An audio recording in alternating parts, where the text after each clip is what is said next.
Hello everyone, welcome back to CMME Made Easy, and I hope you all are doing very well. Before we begin, let me remind my dear students that the contents of this channel are only to supplement your knowledge, not to replace the regular online and offline classes in your institution. So please attend your classes and do not miss them. Also, if you like our contents, please subscribe to our YouTube channel, like the videos and share these videos with your friends, with your batchmates, with your juniors. Also, if you are a teacher, then with your students. Please follow our Facebook page and the link will be given in the description. Pie diagram or pie chart, also the bar diagram that we discussed in the previous class, are probably the examples of most commonly used figures that we use to represent data in biostatistics. Today we are going to learn about pie diagram. What kind of data can be presented using a pie diagram? So pie diagram is used to display categorical qualitative data. Now we know if we have different categories, then it can be classified using nominal or ordinal scales. Now here some examples are given. First one is the gender of the subjects, which can be male or female, or the religion of the students, Hindu, Muslim, Christian or others. So as you can see, these categories, male or female, or these categories, Hindu, Muslim, Christian, others, these are all mutually exclusive categories, but they do not follow any particular order. So we can write female first, then we can write male.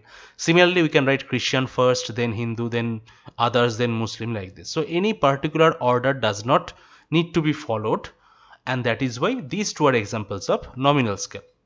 On the other hand, the last two examples, type of dehydration can be no dehydration, some dehydration and severe dehydration. So again, these are categories which are mutually exclusive.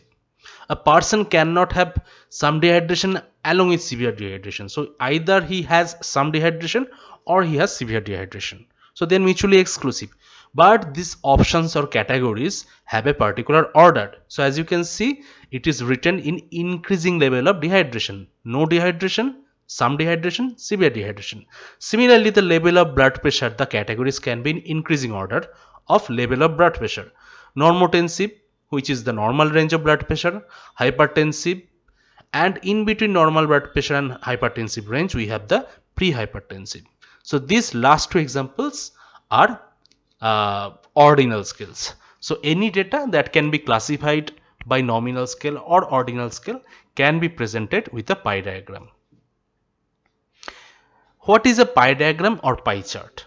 Pie diagram is basically a circle, and the total area of the circle is divided into a number of parts which looks like wedges. These are known as sectors. Each sector represents the percentage value of each category. For example, if I am trying to find out the gender of the students in my class, many of them will be male, many of them will be female, and that can be presented using a pie diagram. Now suppose the part or the wedge or the sector in the pie that is denoting the male is larger than the sector denoting the female, we can say that the number of male students in my class is more than the number of female students. So that is why we can say each sector represents the percentage value of each category. So larger the percentage, larger will be the sector. It represents the division of whole into segments by using wedge shaped portions of circle.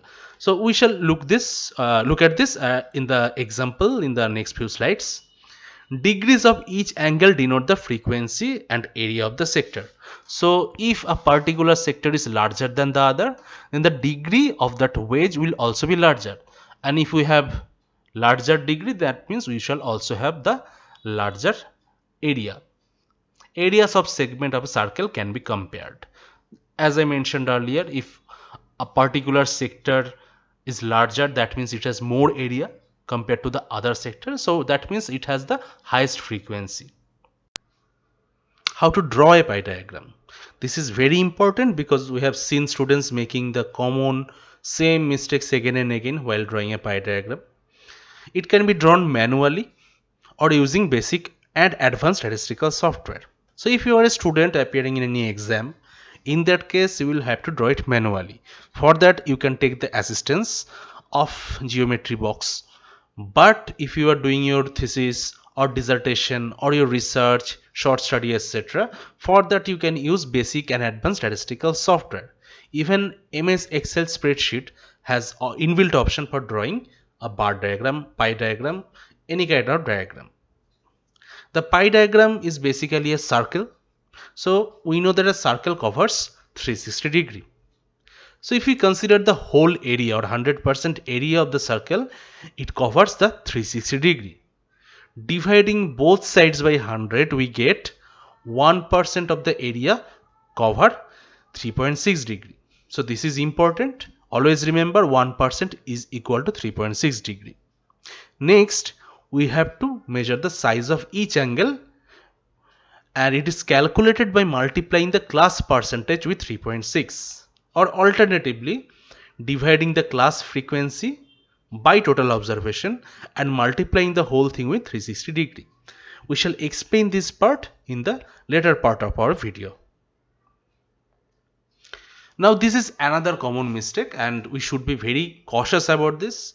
Ideally the segments should be starting from the 12 o'clock position. So the first sector or wedge should be starting at the 12 o'clock position. And then the sectors are arranged clockwise in descending order. So it should go clockwise and it should be in decreasing or descending order.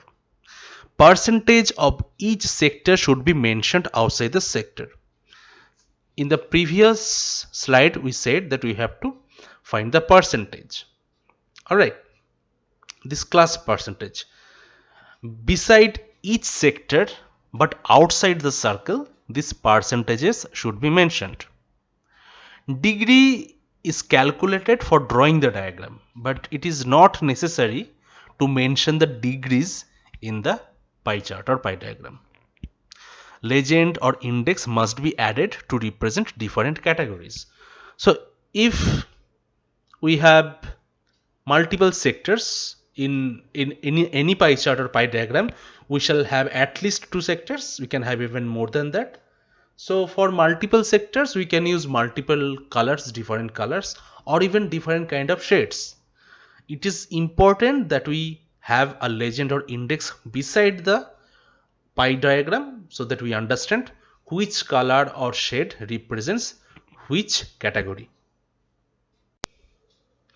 Next, let us look at few of the examples of pie chart and we shall discuss the mistakes that were made while drawing the pie chart.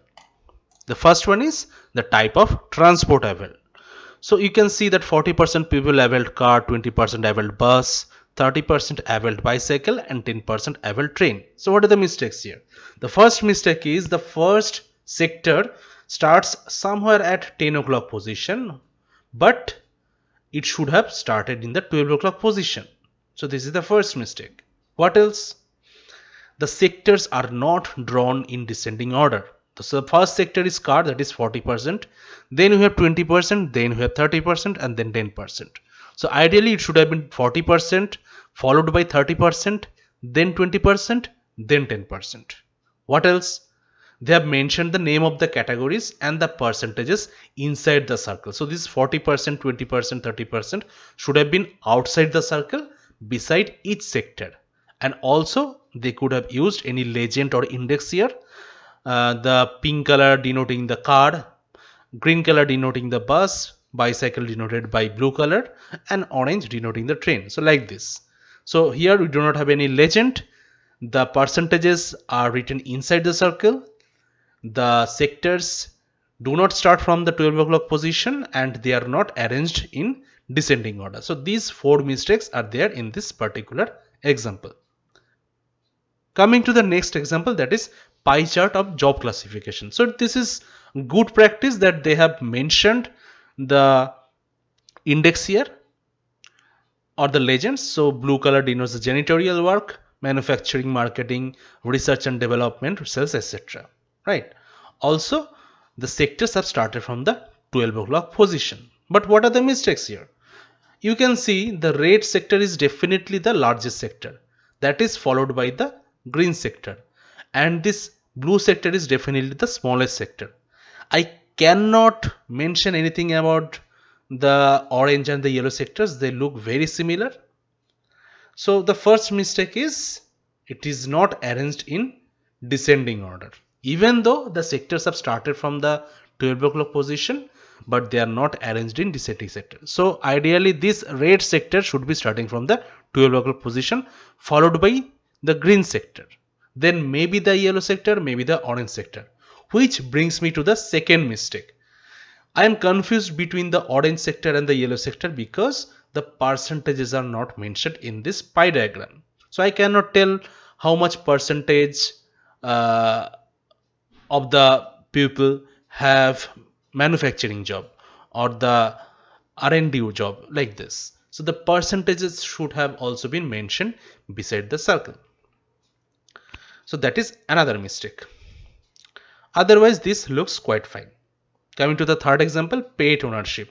So 55% people have dogs, 30% people have cats, 6% people have fish, 5% people have rabbits, and 4% people have rodents as their pets. So what are the good practices or good thing that is present in this pie diagram? First of all, the largest sector is 55%, followed by 30%, 6%, 5%, 4%. So they have maintained the descending order in this pie chart, which is very good. Number two, they have also mentioned the percentages, right? But these two percentages have been written inside the circle, while the three different percentages are mentioned outside the circle. So they are not following any kind of uniformity. So it should have been mentioned outside. They have used the index, which is a good thing, and also the first wage or the sector has started from the 12 o'clock position. So this is what an ideal pie chart should look like. Types of movies the students of the university enjoy most. So what kind of movies the university students enjoy most? Here the sectors have started from 12 o'clock position and they are arranged in descending order. As you can see, 27%, 18, 14, 14, 11, 8, 8. So they are descending order. They are in descending order. Also the percentages have been mentioned outside the circle. Also the legend or index has been used here. Alright. Also remember that the title of the pie chart or pie diagram should be below the pie chart. In case of table, it should be above the table, but in case of any kind of figure, it can be a bar diagram, histogram, pie diagram, whatever, it should be below the diagram. Now let us do one exercise. This is the monthly expenditure of a family expressed in the tabular form. So we can see the total monthly expenditure of the family is rupees 5,750. Out of that, rupees 4,000 is spent on food, 1,000 on loan repayment, 300 on clothing, 200 on travel, 150 on miscellaneous, and rupees 100 on fuel. Now we have to make a pie diagram from this information. First, we have to find out the percentage or class percentage. What are the classes? The different aspects of the expenditure. So we have 4,000 rupees spent on food. How much is rupees 4,000 out of rupees 5,750? You have to calculate that, and it is 69.6%. Similarly, loan repayment 17.4%, clothing 5.2%, travel 3.5%, miscellaneous 2.6%, fuel 1.7%. So we have all these percentages. That means what are the percentages of total expenditure spent on individual categories. We have these values now. We have to add them up to make sure that it is 100%. Now going back to the presentation, if you remember, we said 1% is equal to 3.6 degree.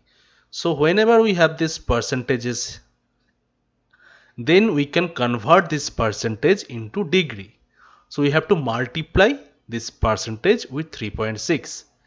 So whenever we multiply 69.6 with 3.6 degree, that gives us 250.4 degree. 17.4% is basically 62.6 degree.